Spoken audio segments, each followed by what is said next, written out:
Hello again everyone, welcome back to another video on this wonderful platform we call the internet. And well, today I figured we'd talk about a recent scandal, whatever you want to call it, regarding a MMO that is, well, now dead. And that is none other than Ashes of Creation.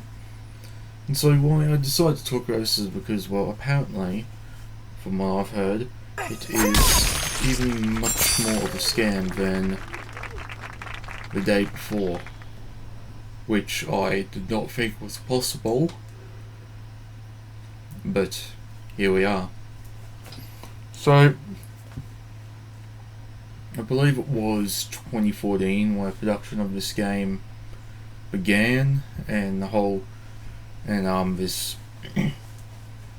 the man in charge, Sheriff or whatever his name is,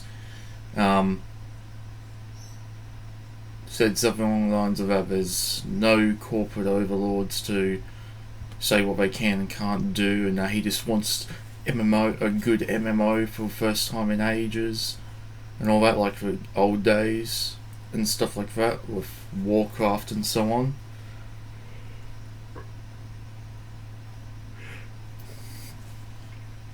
And so that's what Ashes of Creation was promising.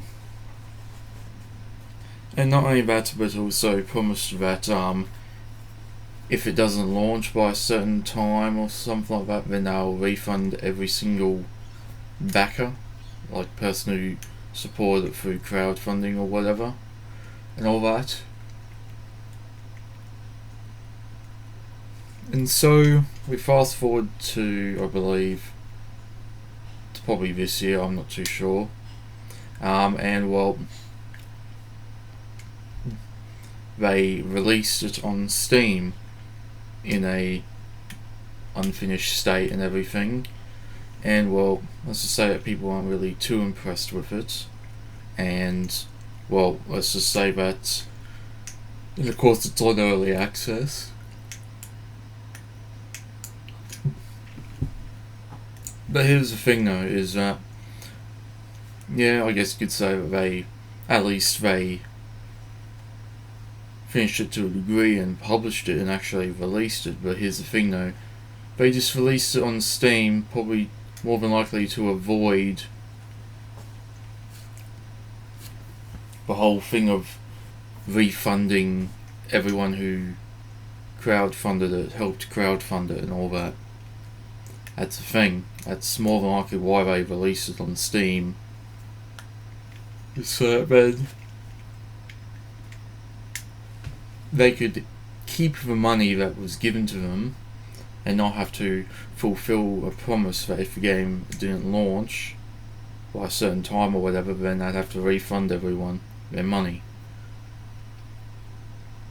And of course now Sheriff has left the project or studio, something like that, because of corporate decisions, even though it's kind of weird because he said that there is no corporate overlords, it's just the developers themselves with their freedom of choice.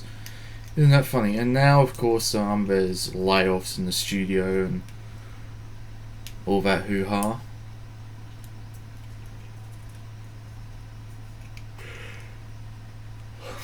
And yeah, so in a nutshell, game is just one massive scam.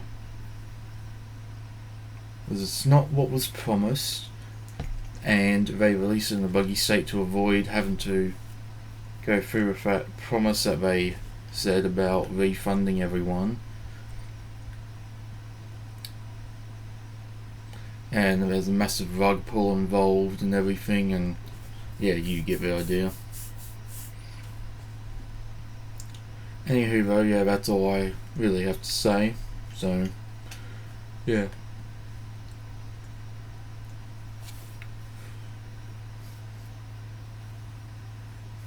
Anyway though, thank you for watching. Feel free to like and subscribe if you want to. Stay tuned for more videos, and I'll see you in the next one.